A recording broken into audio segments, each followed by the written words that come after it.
직장 내 괴롭힘을 당한 이후 계속 주눅이 듭니다.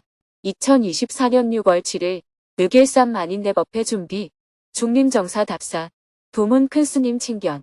안녕하세요. 오늘은 6.13 만인대법회를 앞두고 중림정사를 답사하고 불심도문 큰 스님을 찾아뵙고 준비 상황을 보고했습니다. 스님은 새벽 4시 30분에 두북 수련원을 출발해 장수 중림정사로 향했습니다. 고속도로 위를 달리는 동안 아침 해가 떴습니다. 휴게소에서 급히 우동 한 그릇을 먹고 다시 차를 타고 달려 아침 7시 20분에 중림정사에 도착했습니다. 대웅전을 참배한 후 요사체에 들어가자 6.13 만인대법회를 준비하기 위해 중림정사에 내려와 있는 실무준비팀이 스님에게 삼배로 인사를 했습니다. 다들 행사 준비하시느라 수고가 많으십니다. 제가 하루 종일 답사를 같이 할 수가 없어서 각 팀별로 고민이 되는 부분만 이야기해 주시면 제가 의견을 드리는 방식으로 진행하면 좋겠습니다. 먼저 각 팀별로 점검해야 할 사항을 이야기했습니다. 각자 고민이 되는 부분을 이야기하면 스님이 그에 대해 점검을 해주었습니다.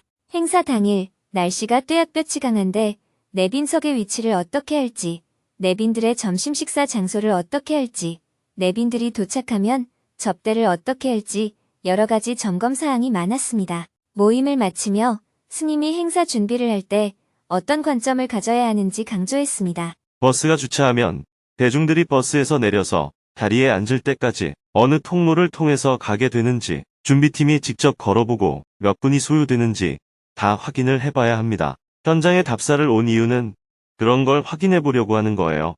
동선만 확인할 바에야 지도만 보면 다 나오잖아요.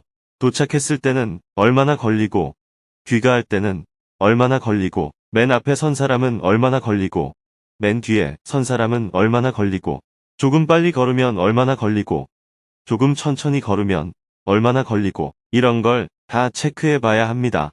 이렇게 사전에 체크해도 실제로는 시간이 안 맞을 수가 있어요. 시간만 있으면 제가 직접 다 확인해 보려고 하는데 저는 오늘 불심도문 큰 스님께 보고를 하러 가야 하고 저녁에 생방송이 있어서 그럴 형편이 못 돼요. 그러니 여러분이 현장을 자세하게 답사해 보면 좋겠어요. 모든 이동 동선에 대해 점검을 해봐야 합니다. 내빈들도 주차를 했을 때 동선이 어떻게 되는지, 화장실을 갔다 오는데 어떤 불편함이 생기는지 디테일하게 점검을 해주면 좋겠어요. 지금 제일 중요한 것은 마을 주민들에게 사전에 양해를 구하고 이장님과 의논을 하는 겁니다. 행사 당일에는 휴지 줍는 할머니들도 쉴 수 있게 하고 큰 길에는 경운기와 트랙터를 세우지 않도록 협조를 구하고 자녀분들이 방문을 하더라도 차를 길가에 주차하지 않도록 양해를 구해야 합니다. 큰 도로에는 아예 줄을 쳐서 주차를 못하도록 해야 합니다. 대부분 협조를 해주지만 가끔 자녀들 중에는 불만을 가질 수가 있어요. 그래서 마을 이장님, 부녀회장님, 새마을 지도자 이런 분들과 회의를 해서 주민들의 협조를 얻어낼 필요가 있습니다. 떡을 돌리면서 양해를 구하든지 마을의 방송을 몇 차례 하든지 해야 합니다. 여기까지 의논을 한 후 다 함께 비석 삼거리에 있는 정자로 이동했습니다. 정자에 올라가니 중림정사와 물빛공원을 비롯하여 번안면 전체가 한눈에 들어왔습니다. 이번에는 각 팀별 담당자들이 모두 모였습니다. 삼배로 인사말을 청하자 스님이 담당자들을 격려해 주었습니다. 준비하시느라고 다들 수고가 많으십니다. 다 같이 직접 답사를 하면서 미흡한 점, 아직 결정하지 못한 점들을 하나씩 보완해 나갑시다. 이어서 묘당 법사님이 버스가 어디로 들어와서 어디에 주차하고 대중들이 어떤 동선으로 행사장에 입장하게 되는지 자세히 설명했습니다. 이후 스님이 조금 더 세부적으로 보완해야 할 점을 점검해준 후 다 함께 행사장으로 이동했습니다. 대중들이 이동하는 동선에 따라 입구부터 무대까지 차례대로 둘러보았습니다. 의자가 7,000개가 놓이기 때문에 3,000명은 깔개를 놓고 앉아야 합니다. 스님은 깔개를 놓고 앉도록 지정된 구역에서 직접 앉아보고 불편함이 없는지 확인했습니다. 여기는 경사가 진 곳이어서 무대 쪽을 바라보고 앉으면 몸이 옆으로 기울게 됩니다. 그래서 대중이 2시간 이상 앉아 있기가 힘들어요. 방향을 돌려서 앉도록 하고 대신 스크린의 위치를 옮겨서 스크린이라도 제대로 볼 수 있게 해주든지 해야 할 것 같습니다. 직접 현장을 다녀보니 대중이 앉았을 때 시야를 가리는 것들이 많았습니다. 대중이 앉는 위치를 어떻게 조정할지, 무대의 위치를 조정할 수는 없는지, 무대 설치물을 일부 제거할 수는 없는지, 대중이 앉는 위치를 옮기는 것은 어떤지 다각도로 방법을 찾아보았습니다. 대중이 뙤약볕에 오랫동안 앉아 있어야 하고 시야를 가리는 설치물이 많아서 최대한 불편함이 없도록 하려면 어떻게 위치를 조정해야 할지가 관건이었습니다. 의논을 하는 스님과 대중의 머리 위로 햇무리가 떠 있었습니다. 햇무리는 대기 중 수증기가 굴절돼 태양 주변으로 둥근 원 모양이 나타나는 현상입니다. 누군가 해 주변으로 무지개가 떴다고 외치자 스님이 이름을 알려주었습니다. 저건 햇물이라고 해요. 햇무리는 예부터 길조를 뜻합니다. 정말로 800년 대운이 열리려고 하나 봅니다. 무대에 직접 올라가서 출연자들의 동선도 확인해보고 퍼포먼스를 할 때의 동선도 확인해본 후 중림정사 요사체로 이동하여 내빈들이 점심 식사를 할 장소를 점검했습니다. 음식 배분을 어떻게 할지, 그룹별로 식사 장소를 어떻게 할지, 직접 줄자로 길이를 재어보면서 가장 편리한 방법이 무엇일지 의논을 한 후 12시가 다 되어 사전 답사를 모두 마쳤습니다. 마지막으로 대웅전 앞에서 대중이 스님에게 닿는 말씀을 청했습니다. 최선을 다해서 준비하지만 막상 행사가 진행되면 또 부족한 점이 생길 겁니다. 다만 긴급 사고 대응에 대한 매뉴얼을 준비해야 해요. 가령 객승이 너무 많이 몰려왔을 때 식사 접대를 어떻게 할 것인지 이런 것은 미리 대비책을 세워야 할 것 같아요. 모두 스님께 삼배로 인사를 한 후 다 함께 중림정사 요사체로 가서 비빔밥으로 점심 식사를 했습니다. 점심 식사를 하고 스님은 불심도문 큰 스님에게 6.13 만인대법회 준비 상황을 보고하기 위해 곧바로 부산 중생사로 향했습니다. 차로 3시간을 달려 오후 3시 30분에 부산 중생사에 도착했습니다. 먼저 불심도문 큰 스님에게 삼배로 인사를 드리자 큰 스님이 간곡하게 당부를 했습니다. 용성 진종조사는 불보교가 되고 그의 제자인 동원 완규조사는 법보교가 되고 이 불심 도문조사는 승보교가 되어 3대 교량을 형성했고 이것을 근거로 해서 석가열의 부족법 제71세 치광 법륜 스님이 등단하게 된 것입니다. 그러니 법륜 스님은 몸과 마음, 물질을 다 바쳐서 어머니의 젖 먹던 힘까지 다 써서 죽을 힘을 다해 이 법을 이어나가야 합니다. 먼저 대한민국 전 국민이 성불이면을 짓도록 불사수행을 해야 합니다. 첫째, 경전 불사수행을 해서 불법승 삼보전에 귀해하여 공경 공양 예배 찬탄 참회 발언해야 합니다. 둘째, 은전 불사수행을 해서 부모와 스승, 국가와 중생의 은혜를 갚도록 해야 합니다. 셋째, 비전 불사수행을 해서 힘닿는 범위 내에서 가난하고 병들고 외롭고 어려운 모든 불행한 사람들을 정신적으로, 육체적으로, 물질적으로 구제하는 일을 해야 합니다. 이렇게 경전 불사수행, 은전 불사수행, 비전 불사수행을 통해 모든 국민이 불사수행을 하도록 해야 한다 이 말입니다. 부처님께서 이것을 하지 말아라 하고 말씀하신 것을 예, 안 하겠습니다 하고 실행하는 것을 서불예계라고 합니다. 부처님께서 이렇게 꼭 해야 된다 하고 말씀하신 것을 예, 하겠습니다 하고 실행하는 것을 섭선법계라고 합니다.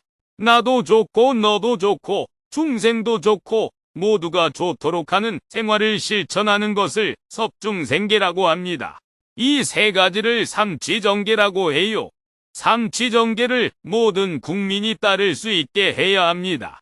네, 그렇게 하겠습니다. 이어서 스님이 6.13 만인대법회 준비 상황을 말씀드렸습니다. 행사 프로그램과 취지가 적힌 팸플릿을 큰 스님에게 보여드린 후 프로그램을 자세히 설명하고 큰 스님이 만명에게 어떤 법문을 해주시면 좋은지 요청을 드렸습니다. 지금 대한민국은 남한과 북한의 갈등이 심하고 전쟁이 일어날지도 모르고 여당과 야당이 분열되어 있습니다. 이렇게 해서는 나라가 더 이상 발전되기가 어렵습니다. 그래서 만 명이 모여서 한반도에 다시는 전쟁이 없도록 평화를 지키고 더 이상 싸우지 말고 화합해서 이 나라를 지속적으로 발전시키자. 이런 내용을 담아서 행사 프로그램을 준비했습니다. 용성 조사님은 평생 동안 나라의 독립을 위해 애쓰셨지만 독립을 보지 못하고 1939년에 돌아가셨잖아요. 그러나 희망을 잃지 않고 앞으로 60년 후에는 우리 대한민국이 크게 번성할 것이라고 내다보시고 1999년부터 2024년까지 25년간 기도를 하면 대한전국이 800년 동안 발전해 나갈 수 있을 것이라고 유훈을 남기셨습니다. 그 뜻을 계승하기 위해 용성조사님의 탄생 160주년에 만인대 법회를 열었다는 것이 행사의 취지입니다. 대한전국 800년의 미래를 열어나가려면 용성조사님은 허물어져가는 나라를 일으키기 위해 독립운동을 하셨고 백성이 주인이 된 나라를 만들기 위해 대한민국이라는 국호를 주창하셨고 일제에 항거하는 뜻으로 태극기를 흔들도록 이끄셨고 바깥에 알려지지 않았지만 대한민국 건국의 최고의 공로자였습니다. 용성조사님이 유훈을 남기기를 비록 지금은 일본의 나라를 빼앗기고 사분오열되었지만 앞으로 만명의 보살이 출현해서 국가의 위기를 극복하고 새로운 나라로 나아갈 것이라고 하셨습니다. 그 뜻을 계승해서 용성조사 탄생일인 음력 5월 8일, 양력 6월 13일에 만명이 모이는 것이기 때문에 큰 스님께서 만명에게 대한민국의 미래를 위해서 서로 협력해 나가라고 크게 선포를 해주세요. 특히 사회인사 200명이 행사에 참석합니다. 그들에게 대한민국의 미래를 위해서 여당과 야당을 따지지 말고 힘을 합해서 한반도의 평화를 지키고 국민 대통합을 이뤄내서 대한전국 800년의 미래를 열어나가자는 이야기를 꼭 해주시면 좋겠어요. 법륜 스님이 그렇게 말하고 제가 뒤에서 옳거니 이렇게만 하면 안 됩니까? 아닙니다. 저는 인사말만 하게 되어 있고 큰 스님께서 법문을 해주셔야 합니다. 그래서 그때까지 건강을 잘 유지하셔야 합니다. 큰 스님께서 그날은 법문을 크게 해주십시오. 저희가 최선을 다해서 준비하고 있습니다. 예, 알겠습니다. 그렇게 할게요. 용성조사님의 업적이 아직 세상에 많이 알려져 있지 않고 비밀리에 독립운동을 하다 보니 근거를 밝히기도 어려운 상황이지만 큰 스님이 구술해주는 내용을 토대로 앞으로도 계속해서 용성조사님의 뜻을 세상에 알려나가는 일을 하겠다고 약속을 드린 후 삼배로 인사를 하고 중생사를 나왔습니다. 다시 차를 타고 두북 수련원으로 향했습니다. 오후 5시에 부산을 출발하여 1시간 30분 동안 고속도로 위를 달려 저녁 6시 30분에 두북 수련원에 도착했습니다. 해가 저물고 7시 30분부터 금요 증문즉설 생방송을 시작했습니다. 5,100여 명이 생방송에 접속한 가운데 스님이 인사말을 건넸습니다. 벌써 6월에 접어들었네요. 이제 초여름 날씨가 시작되는 것 같습니다. 모두 건강에 유의하시기 바랍니다. 저는 오늘 아침 일찍 전북 장수에 다녀왔습니다. 6월 13일에 용성조사 탄생 160주년 기념행사로 한반도의 평화와 국민 통합을 위한 만인대 법회를 여는데 행사 준비를 점검하고 왔습니다.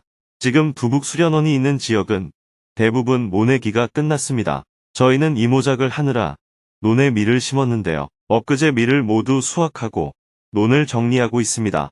모레가 되어야 모내기를 하게 되는데 이모작을 하느라 주민들보다 열흘 이상 모내기가 늦어졌습니다. 이어서 사전에 질문을 신청한 분들과 대화를 나누었습니다. 4명이 손들기 버튼을 누르고 스님과 대화를 나누었습니다. 그중 1명은 직장 내 괴롭힘을 당해 신고를 하였고 그것이 소문으로 퍼져서 이직을 하고 나서도 계속 주눅이 든다며 어떻게 하면 좋을지 스님의 조언을 구했습니다. 직장 내 괴롭힘을 당한 이후 계속 주눅이 듭니다. 저는 20대 중반의 여성입니다. 2년 전 사회생활을 시작한 첫 직장에서 직장 내 괴롭힘을 당했습니다. 저는 그때 너무 불쾌했던 나머지 자살 충동까지 일었습니다. 그곳 담당 부서와 상의 후 퇴사했습니다. 그런 뒤 얼마 후에 그 가해자는 또 다른 사건으로 인해 직장에서 좌천되었다고 합니다.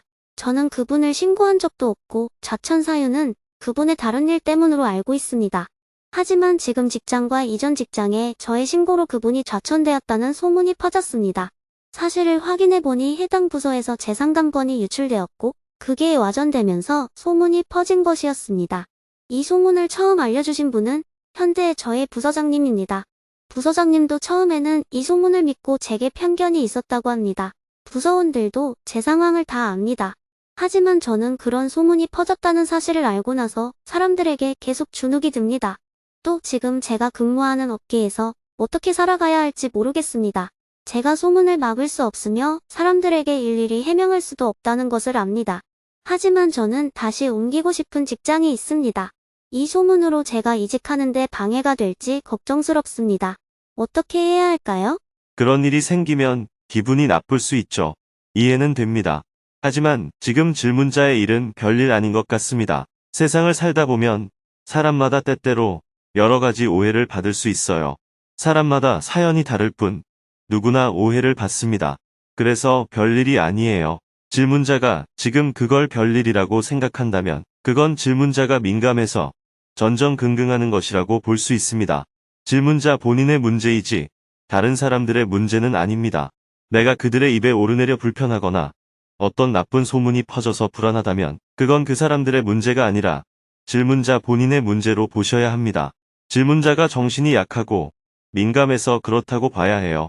병원에 가서 상담을 받아보시고 치료가 필요하다고 하면 치료를 받아야 합니다. 늘 그런 일이 일어나지 않아서 편안하게 살고 싶다면 아무도 질문자를 미워하거나 오해하지 않는 그런 세상에서 살아야겠죠. 그런데 그런 세상은 없어요.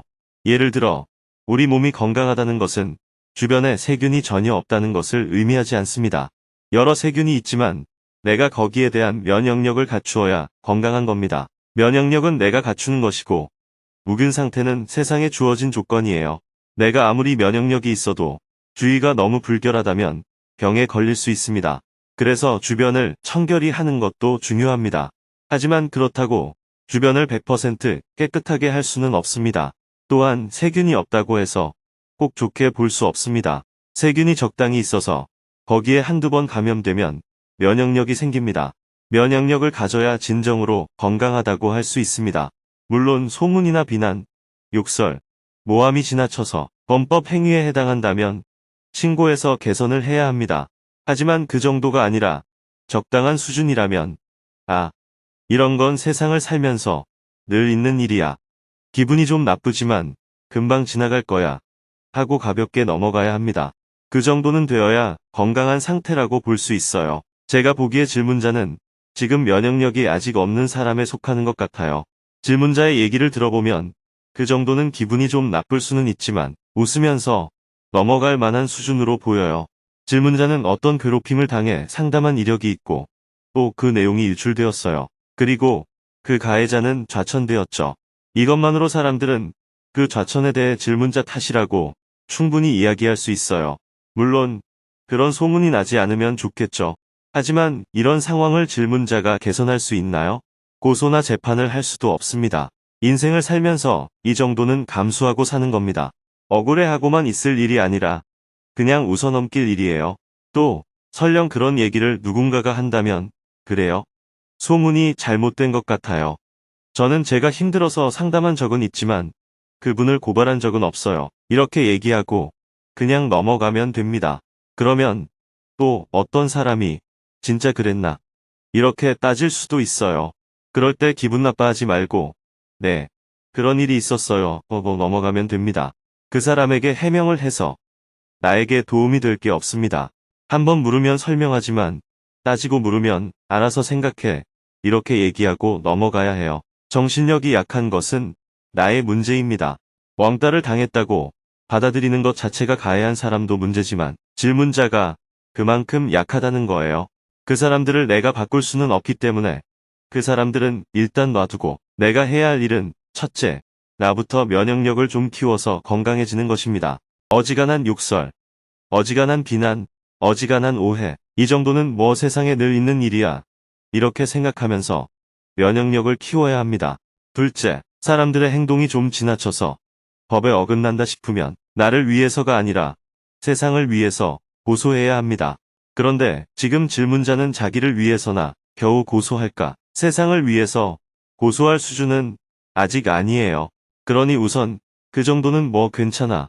이렇게 받아들일 수 있게 내면의 힘을 좀 키우는 게 필요합니다. 그리고 나서 내가 아니라 다른 사람에게도 문제가 생기겠다 싶으면 그때 고발을 하면 됩니다. 고발을 할 때는 신분을 숨길 필요가 없어요. 그거 내가 고발했어. 내가 보니 좀 문제더라. 너네는 안 그래? 이렇게 당당하게 얘기해야 해요. 제가 이렇게 말하면 여러분들은 말이 쉽지 그게 쉽습니까? 하는데 맞습니다. 그렇기 때문에 우선 남을 따지지 말고 자기의 힘을 키워야 해요.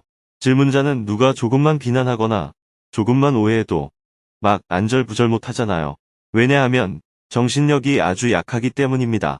그래서 수행도 해야 하지만 먼저 병원에 가서 검진부터 받아보는 게 필요합니다. 여러분들은 병원에 안 가려고 그러는데 꼭 큰 병이 있다는 뜻이 아니에요. 테스트를 한번 해보라는 겁니다. 콧물이 줄줄 난다면 억지로 참아야 해요? 아니면 코로나 테스트기로 검사를 해봐야 해요? 검사를 해봐야 합니다. 검사해보고 이상이 있으면 조심하면 되고 이상이 없으면 그냥 넘어가면 됩니다.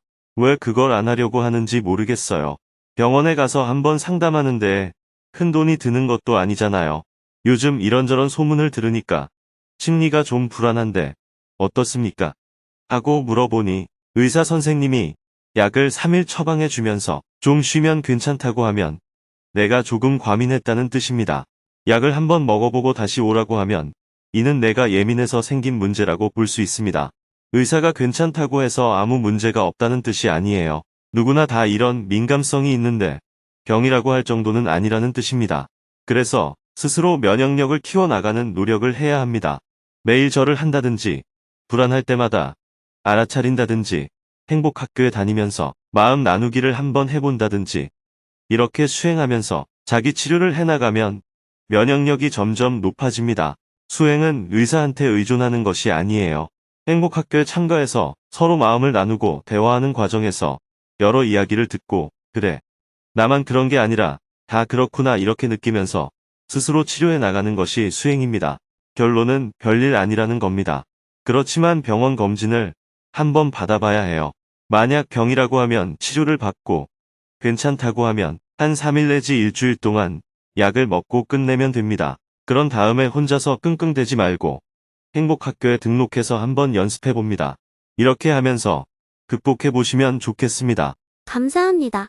사실 정신과 진료를 받고 있었습니다. 스님 덕분에 한 번 더 자각하게 되었습니다. 제가 너무 일을 크게 보는 경향이 있었던 것 같습니다. 아무렇지 않게 넘기는 연습을 해보겠습니다. 계속해서 질문들이 이어졌습니다. 대화를 마치고 스님이 닿는 말씀을 해주었습니다. 오늘은 얘기가 길어지지 않고 빨리 끝나는 것을 보니까 질문하신 분들이 조금 가볍고 상쾌한 분들인 것 같네요. 감사합니다. 다음 주에 또 뵙겠습니다. 생방송을 마치고 방송실을 나오니 밤 9시가 넘었습니다. 오늘도 긴 하루였습니다. 내일은 외국인 영어 불교대학 학생들을 위해 온라인으로 증문즉서를 하고 이어서 정토경전대학 학생들과 궁금한 점에 대해 묻고 답하는 증문즉서를 할 예정입니다.